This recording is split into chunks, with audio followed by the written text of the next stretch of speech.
பத்தப்பள்ளி மார்க்கெட்ல 93C கேட்டி கடையில கடை நம்ம சொந்தமா வச்சிருக்கிறோம். பூண்டு, சின்ன வெங்காயம், பெரிய வெங்காயம் இதெல்லாம் மொத்தம் சேல்ஸ் பண்றோம். இப்போ வந்து பூண்டு வந்து ரொம்ப விளைச்சல் அதிகமாகிறதுனால கொஞ்சம் குறைச்சி வருது. போன வருஷம் இதே டைம்ல 400-500 விற்றதுங்க. இப்போ வந்து 100 ரூபா 120 ரூபா வரைக்கும் இருக்கு. இது எந்த ஊர்ல இருந்து வருதுங்க? ராஜஸ்தான், மத்திய பிரதேசம், இமாச்சல் இந்த 3 ஸ்டேட்ல இருந்து வருதுங்க. விலை கம்மியா இருக்கிறதுனால கஸ்டமர்லாம் நிறைய வாங்குறாங்க.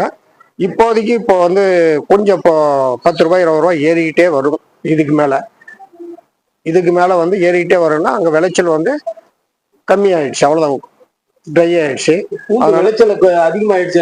அதிகமாயிருந்ததுனால இப்ப இது கொஞ்ச நாளைக்கு முன்னாடி ரேட் கம்மியா இருந்துச்சு. இப்ப குறைவாயிடுச்சு. பூண்டு உயருதுங்க. 10 ரூபாய் 20 ரூபாய் உயரம். இதுக்கு மேல வந்து உயரத்துக்கு வாய்ப்பு இருக்கு. இப்போ போன வருஷம் எல்லாம் வந்து 450, 500, 600 வரைக்கும் வித்துச்சுங்க.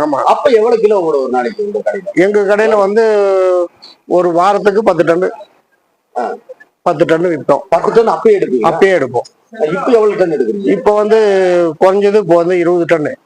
அப்ப ரேட் அதிகமா இருந்ததுனால 10 டன் எடுக்கும். இப்ப வந்து வியாபாரிங்க அதிகம் ஆயிட்டாங்க. அதாவது விலை குறைவு இருக்கிறதுனால எல்லா கடையிலயும் இறக்க ஆரம்பிச்சுட்டாங்க. பூண்டு கடைன்னா பூண்டு மட்டும் விற்கிறதா இருந்தா பரவாயில்லைங்க. வெங்காயம் விற்கிறவங்களும் பூண்டு விற்கிறாங்க, பச்சை மிளகா விற்கிறவங்களும் பூண்டு விற்கிறான். அதனால எல்லா கடைக்காரரும் பூண்டு இறங்குறதுனால விலை கம்மின்றதுனால எல்லா கடையிலும் இறக்குறாங்க. ஆனா ரேட் அதிகம் வந்தா யாரும் எடுக்கிறது இல்ல. அது முக்கியமா யார் வியாபாரம் பண்ணாலும் அவங்க மட்டும் தான் விற்கிறாங்க.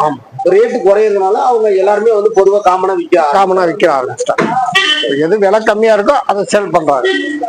இப்ப வெங்காயம் ரேட் எப்படி இருக்கு? சின்ன வெங்காயம் எப்படி இருக்குது? பெரிய வெங்காயம் என்ன ரேட் இருக்கு? பெரிய வெங்காயம் இன்னைக்கு 15 இருந்து 30 ரூபா வரைக்கும் இருக்குங்க. சின்ன வெங்காயமும் அதே மாதிரிதான். சின்ன வெங்காயம் கொஞ்சம் விளைச்சல் அதிகம் இந்த டைம்ல. சரி, சின்ன வெங்காயம் பெரிய வெங்காயம் ரெண்டும் ஒரே ரேட்டா தான் இருக்கு. இது எவ்வளவு டன் எடுக்கிறீங்க ஒரு வாரத்துல? ஒரு நாளைக்கு இது ஒரு வாரத்துக்கு 10 டன் வரும்.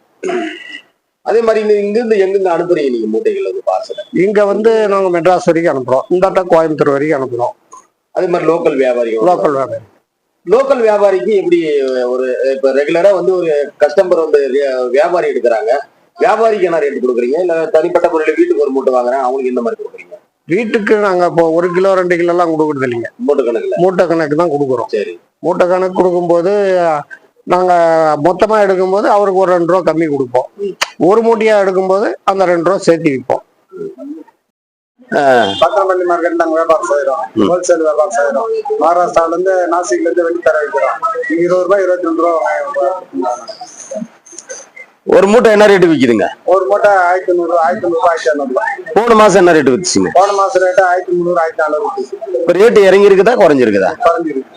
சின்ன வெங்காயம் இறங்கி இருக்குது மாதிரி சொல்றாங்களே. சின்ன வெங்காயம் ரொம்ப டவுன் ஆயிருக்கு. பெங்களூர்ல இருந்து வந்தது. பெங்களூர்ல வந்தா ஒரு கிலோ 15 ரூபா, 10 ரூபா. இப்ப நீங்க எந்தெந்த ஊர்ல இருந்து தெரிவிக்கிறீங்க வெங்காயம்? கர்நாடகால இருந்து வந்து, மகாராஷ்டிரால நாசிக்ல இருந்து, குஜராத்ல இருந்து, சித்தூர்கால இருந்து, பிஜாப்பூர்ல இருந்து எல்லாம். இங்கிருந்து நீங்க ஹோல்சேல் போடுறீங்களா? இல்ல, அங்கிருந்து வரதான் நம்ம. இப்ப நீங்க எங்க அனுப்புறீங்க? இங்கிருந்து தமிழ்நாடு ஃபுல்லா சப்ளை தான். தமிழ்நாடு ஃபுல்லா சப்ளை பண்றீங்களா? அதே மாதிரி லோக்கல் வியாபாரிகளுக்கு மூட்டை கணக்குல தான் கொடுக்குறீங்க, சில்லறை இல்ல? சரி. உங்க கடை நம்பர்? கடை நம்பர் 165.